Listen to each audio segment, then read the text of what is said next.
Sadaqain, The Stranger. Interpretation of the novel titled The Stranger by Nobel laureate Albert Camus. Presentation by Sadaqain Foundation, USA. Albert Camus, French writer, novelist, انہیں 1957 میں literature کا Nobel price ملا تھا. ان کا مشہور ترین novel دا stranger ہے جو Albert کامو نے 1942 میں لکھا.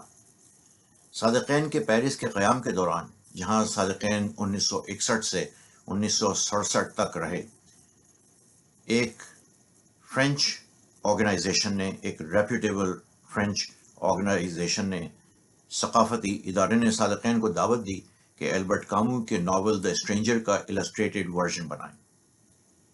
اس پریزنٹیشن میں البرٹ کامو کے ناول دا اسٹرینجر کا صادقین کا السٹریٹڈ ورژن.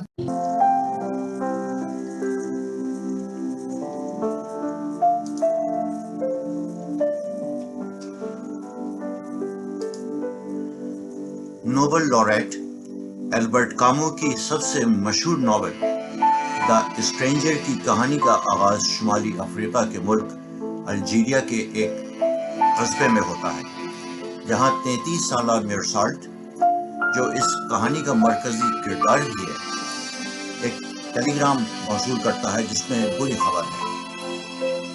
میرسالٹ کی ماں کا انتقال ہو گیا ہے اور اس کا جنازہ اگلے دن مقرر تھا.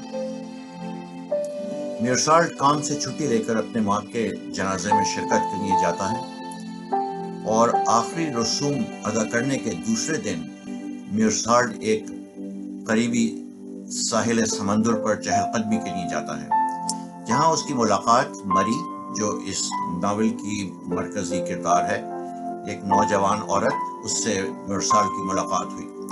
اور ایک عرصہ پہلے مری میرسالٹ کے ساتھ ایک ہی جگہ کام بھی کرتی تھی. مری اور میرسالٹ میں دوستی بڑھی، ایک دوسرے کے قریب آنے شروع ہوئے، اور مری نے اپنی مخلصانہ محبت کا اظہار کیا، لیکن میرسالٹ صرف اس کے ساتھ وقت گزارنا چاہتا تھا، حقیقی جذبات سے لا تعلق تھا، مری کی قدر نہیں کرتا تھا. لیکن وقت گزرتا گیا، موسم خزاں آیا، چلا گیا، موسم بہار آیا، چلا گیا، پتے گرے، پتے دوبارہ آ گئے.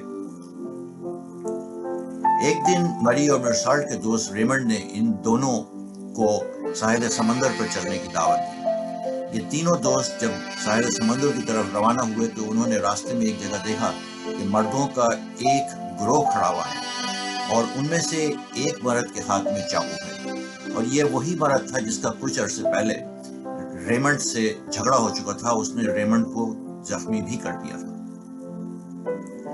ان تینوں دوستوں نے، مری، میرسالٹ اور ریمنڈ، ان مردوں کی طرف توجہ نہیں دی، انہیں نظر انداز کر کے ساحل سمندر کی طرف چلتے رہے. لیکن مردوں نے ان تینوں دوستوں کا تعاقب کیا، انہیں گھیرا، ان سے جھگڑا ہوا اور ریمنڈ کو پھر اس نے زخمی کر دیا. اس واقعے کے کچھ عرصے کے بعد میرسالٹ پستول سے لیس دوبارہ ساحل سمندر پر گیا اور اتفاق سے اس مرد سے جس نے ریمنڈ کو زخمی کیا تھا، اس کی مٹ بھیڑ ہوئی. اس نے اس مرد پر گولی چلائی اور ایک گولی سے اسے ہلاک کر دیا.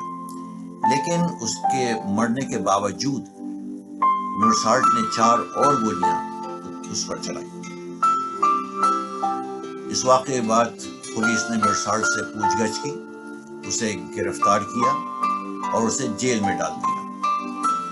میرسالٹ نے بہت جلد محسوس کیا کہ جیل کا ماحول اس کی عام زندگی کے ماحول سے بالکل مختلف ہے. تفتیشی کمروں میں روشنی کی شدید سطح نے میرسالٹ کے اعصاب پر بھی اثر کیا.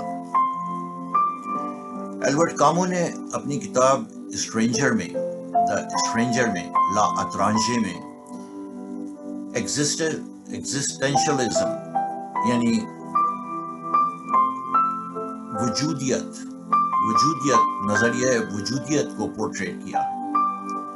اور نظریہ وجودیت یعنی ایگزسٹینشلزم کا خیال ہے کہ کسی واقعے پہ افسوس کرنے کی کوئی وجہ نہیں ہے، کیونکہ کس نے کیا، کیا کیا، کیونکہ یہ کام پہلے ہی ہو چکا ہے، افسوس بیکار ہے۔ یہ ذہنی کیفیت ایگزسٹینشلزم کے مطابق یہ ذہنی کیفیت اگر کسی پر طاری ہو جسے اب ہمدردی سے بھی دوچار ہونا ہو، اسے زندگی گزارنے میں مدد دیتی ہے۔